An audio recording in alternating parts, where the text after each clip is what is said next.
Rod Stewart once said, "Go through life wondering what it's all about, but at the end of the day, it's all about family." Each family member is a part of us, like pieces of a puzzle, helping to create who we are. I'm searching for a missing piece of my puzzle. My namesake, my grandfather, Sam Muscatelli, who I never had the chance to meet since he died 10 years before I was born.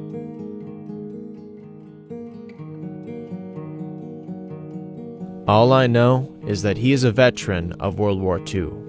To learn more, I decided to interview Sam's youngest son, Jerry, my father. Well, your grandpa grew up in a small little mining location town near Virginia, Minnesota. And it was called the Franklin location. You know, the times were tough in those days, and so he quit school in 8th grade and became a water boy for the mining company.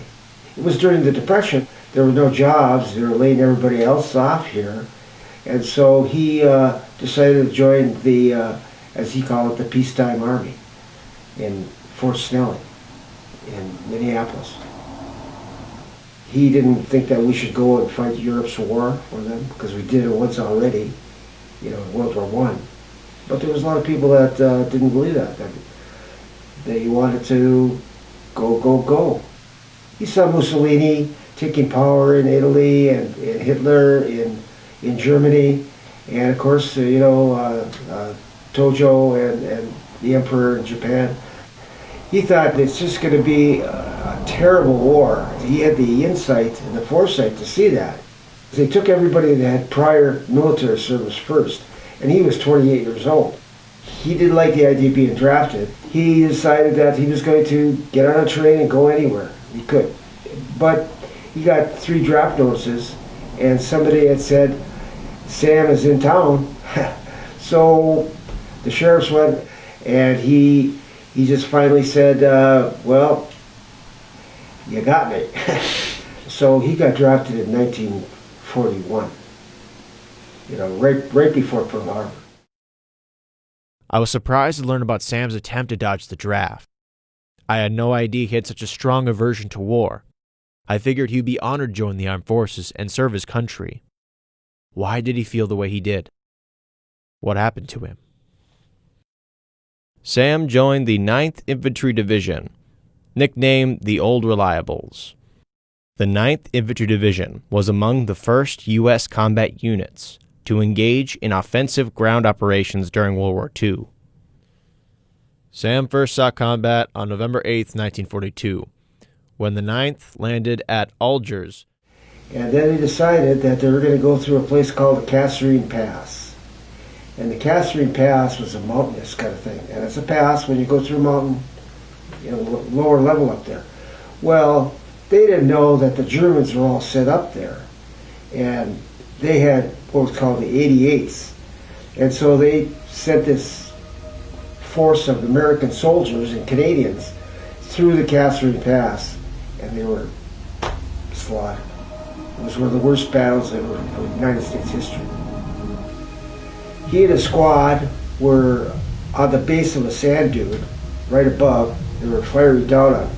And so he was laid down with his hands down like this, and then he told me that a shell came down right down his leg, burned him, and killed everybody in the squad except him, and knocked him out for like a week.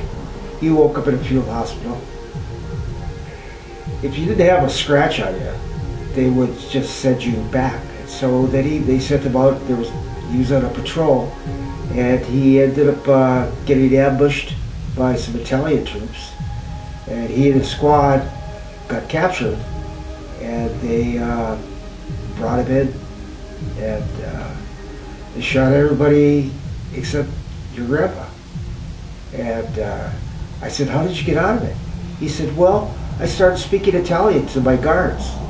And the Italian captain, or whatever they call those guys, he came in and said, "We got a special death for you when the Germans get here tomorrow." My dad said, "Well, what are you going to do?" Well, they were going to hang him because he was the only prisoner that was there. And so he started talking to them, and they were talking about where the family came from, the Marques, the Calabres, and it turned out some of these guys were from the same area. So he pleaded, he says, just let me go, maybe I'll come back to your place, your village someday, and, talk to you. We'll talk about how foolishness all was. And they said, okay, we'll let you go, but first you gotta hit us. And my dad said, hit you? Yeah, give us 2 good hits in the face. And he knocked one out. Boom! Just like that, And the other one, he went down and he kind of pretended, and then he ran to the desert that he was out there, and there were some Americans there. He started talking Italian, and he thought he was an Italian. Then he started talking American, and they did that whole thing like, who's Babe Ruth? What's he doing? The Sultan of SWAT, New York City, the Yanks. You're Yanks, I'm a Yank. And they brought him back in. They would land at Palermo, Sicily, and took part of the capture of Randazzo and Messina. As an Italian-American, fighting in Italy was difficult. He was really torn by it because he was first generation from Italy, and they would fight the Italians. A lot of the Italians would just say, and he would talk to them because they would capture him, the Italian prisoners, and then they'd have my dad interview him, interrogate him. So they would say things like "Che calabrese macchiare," so a lot of these guys was that same area. So he didn't feel too good about it because he was basically fighting his own people. Once Italy was liberated from Mussolini's fascist government, Sam was brought to England to get ready for D-Day.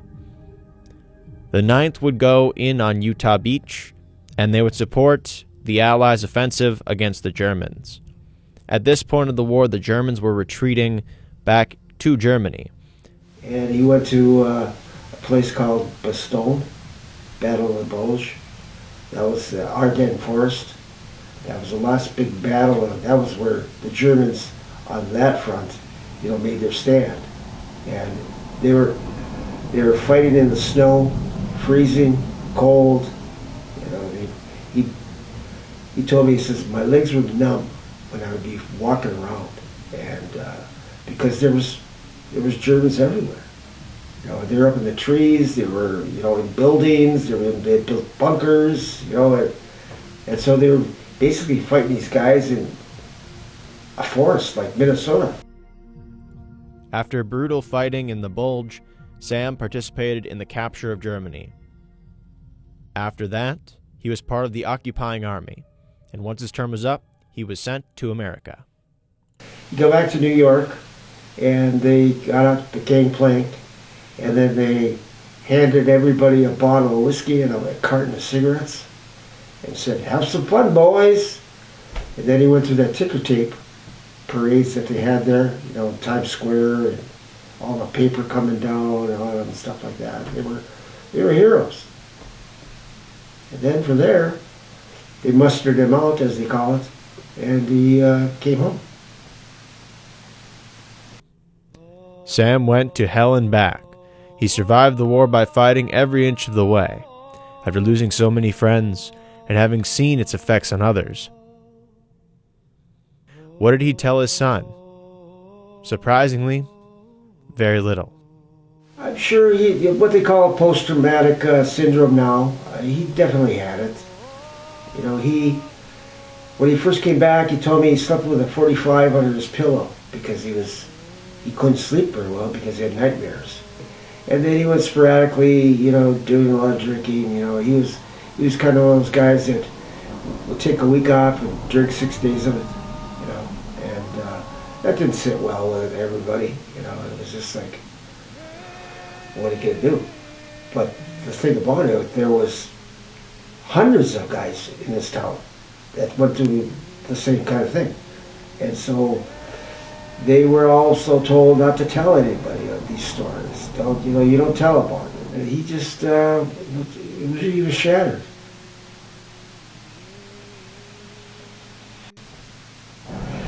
He was a little resentful, and I think that's where he picked up a lot of that resentment towards authority. And so when he got into a little bit older, he just said, I'm not going to bury it, I'm going to tell whoever I want. By sharing his stories, Sam told others about the true cost of war, that the destruction it causes and the horror it brings is not worth the cost. He cared for his fellow service members and their families, but he didn't believe in the system. 20 years after Sam's war came the Vietnam War. He was very clear about what he thought of the draft. If you don't want to go, don't go. Hell no, I won't go. That was the motto. He says, I'll buy you a bus ticket to Canada. And as we know, Canada's only about 90 miles away from here, up Highway 73. So he said, if you guys want to go, go. A few years ago, when I was considering joining the armed forces, my father was strongly against it. I now understand why. He didn't want me conscripted into another horrible war, like his father.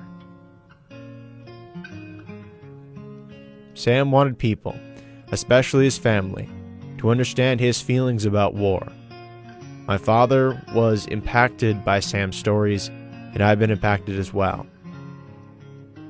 Sam Muscatelli was a reluctant hero who wanted to save lives. Perhaps he saved mine as well.